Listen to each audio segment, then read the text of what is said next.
जागरूक करते हैं कि किस तरीके से नशा से दूर रहा जाए, और वहीं पर इनसे बातचीत करेंगे और जानेंगे कि जम्मू कश्मीर में किस तरीके से सरकार काम कर रही है और युवाओं को खासकर जागरूक कर रही है कि नशे से दूरी बनाकर रखी जाए। पहले तो आपका बहुत बहुत शुक्रिया सर हमारे इस इंटरैक्शन में पार्ट बनने के लिए। तो सर पहला सवाल मेरा आपसे ये रहेगा कि एक डेटा एनसीआरबी का सामने आया था जहां पर यह बताया जा रहा था कि 13 साल की उम्र में भारत में जो बच्चे हैं वो नशा करना शुरू कर देते हैं। तो इसके बाद से कितना ज़रूरी है गवर्नमेंट को कि अवेयरनेस फैलाई जाए, खासकर जो बच्चे हैं उनमें। सबको नमस्कार, सत श्री अकाल। मेरा सबसे पहले तो मैं आपको बोलना चाहूँगा, आपने अभी बताया कि एनसीईआरटी का डाटा है 13 साल का।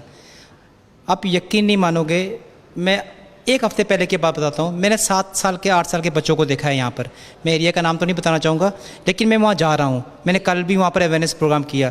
इतना ज़्यादा इस दलदल में लोग आ चुके हैं, ये बहुत चिंता का विषय है हमारे लिए, सबके लिए, और इसमें सोचना पड़ेगा कि कैसे काम करना है। मैं एक समाज सेवी हूँ, मैं जगह जगह जाता हूँ, मैं पूरे 10 डिस्ट्रिक्टों में घूमता हूँ, जाता हूँ, पहाड़ों में जाता हूँ, शहरों में जाता हूँ, गाँव में जाता हूँ।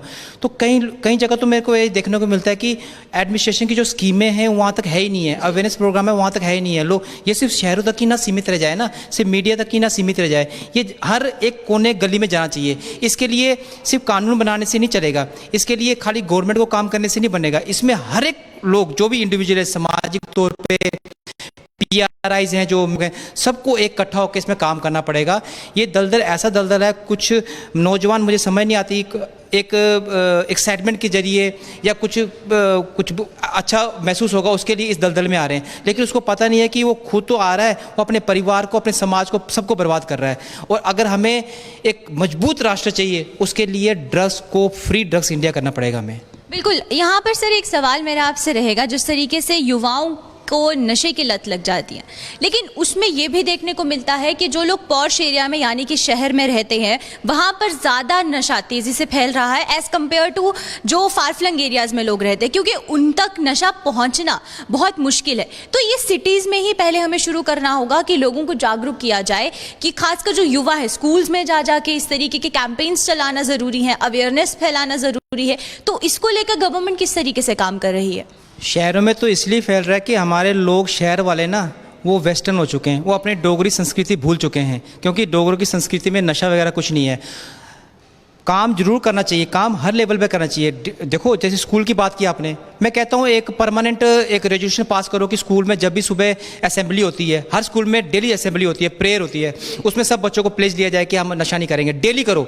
मैं कहता हूँ काम एक दिन या 2 दिन करने से नहीं होगा। अभी ये नशा मुक्त भारत जी चल रहा है, ये 1 महीने के लिए चल रहा है, प्लान बना दिए पूरा, हमने ये करना है, ये करना है, ये सब डिपार्टमेंट है, तो ये कंटिन्यू रखना पड़ेगा। मैम आप देखो हमारे वीर जवान फौजी बॉर्डर पे हैं, क्या वो 1 महीने के लिए काम करते हैं, 2 महीने के लिए काम करते हैं? वो परमानेंट पूरे 365 दिन काम करते हैं। ऐसे ही ड्रग्स को दूर करने के लिए हमें पूरे 365 दिन रात काम करना पड़ेगा। और इसमें मैं गवर्नमेंट को एक बात जरूर कहना चाहूँगा, गवर्नमेंट को भी ये आइडेंटिफाई करना पड़ेगा कि कौन लोग इसमें अच्छी तरीके काम कर रहे हैं।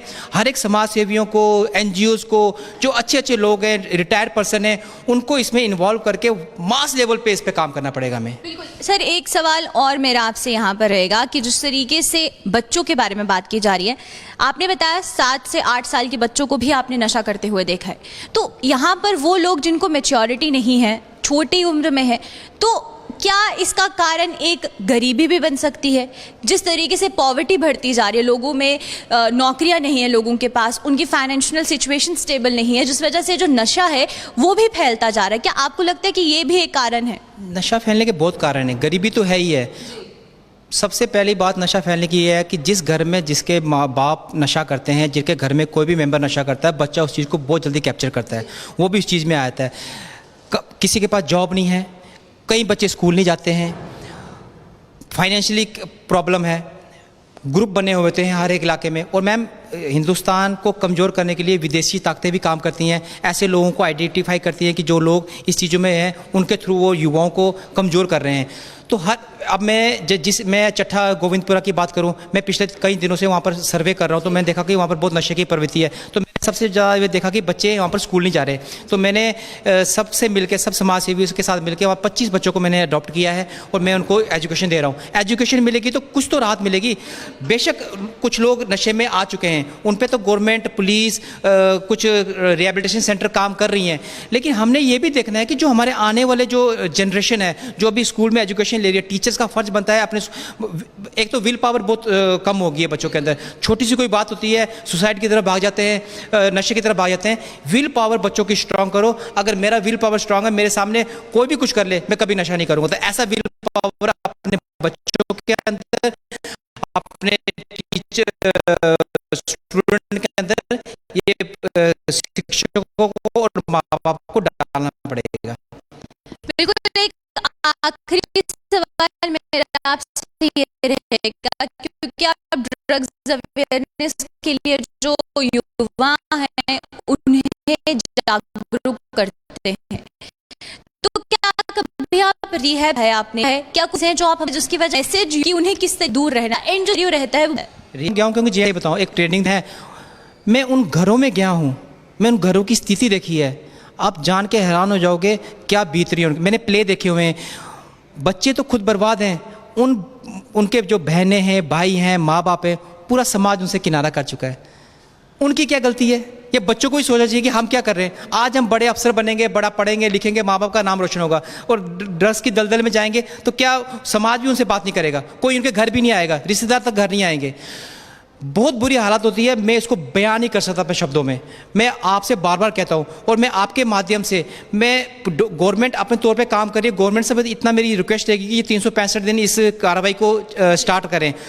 और मेरी आपके माध्यम से PRIs जो हैं, जो जिनका दायित्व बनता है कि अपने एक अगर PRIs कसम खा ले, प्लेज ले ले, पंच, सरपंच, DDC, BDC, काउंसलर, कितने लोग हैं, ये अगर कसम खा ले कि हमने अपने एरिया के अंदर, अपने समाज के अंदर से इस कुरीति को दूर करना है, मैं कहता हूँ बहुत जल्दी काम हो जाएगा। सबको मिलकर एक वार लेवल के, एक देखो आतंकवाद से बड़ी ये मुसीबत हमारे देश के अंदर आ रही है। पिछले 2020 में एक सर्वे आया था कि 4 डिस्ट्रिक्ट हमारे, रजौरी, पुंछ, ये सब की इसमें ड्रग्स फ्री करना है। अब जम्मू और सांबा भी आ गया है, तो कहाँ जा रहे हैं हम लोग? हमने ऐसा तो हमारा अपना J&K ऐसा तो नहीं देखा था, हिंदुस्तान ऐसा तो नहीं देखा था। तो बेहतर हिंदुस्तान के लिए, बेहतर J&K के लिए हम सबको इकट्ठे होकर काम करना पड़ेगा। बिल्कुल। जिस तरीके से आपने कहा कि सांबा में भी काफ़ी ज़्यादा जो नशा है वो फैलता जा रहा है और दिन ब दिन रोज़ जो तस्कर हैं वो पकड़े जाते हैं, तो बहुत बहुत शुक्रिया सर आपका हमारे इस इंटरेक्शन में पार्ट बनने के लिए। और ख़ासकर जो व्यूअर्स हमें देख रहे हैं उनको ये जानना बहुत ज़रूरी है कि ड्रग्स अवेयरनेस को लेकर जहाँ पर सोशल एक्टिविस्ट काम कर रहे हैं, वहाँ पर सोसाइटी को भी अपना एक पार्ट प्ले करने की ज़रूरत है। और अगर आपके नेबरहुड में, आपके आस पड़ोस में कोई भी बच्चा, कोई भी शख्स नशे में धुत है, तो उसे अवेयर करना, उसे एजुकेट करना बहुत ज़रूरी है। तो चलिए आज के लिए फ़िलहाल आप मुझे इजाज़त दीजिए। इसी तरीके से हम और भी करंट टॉपिक्स लेकर हाजिर होते रहेंगे। तब तक के लिए आप बने रहिए JK चैनल के साथ। नमस्कार।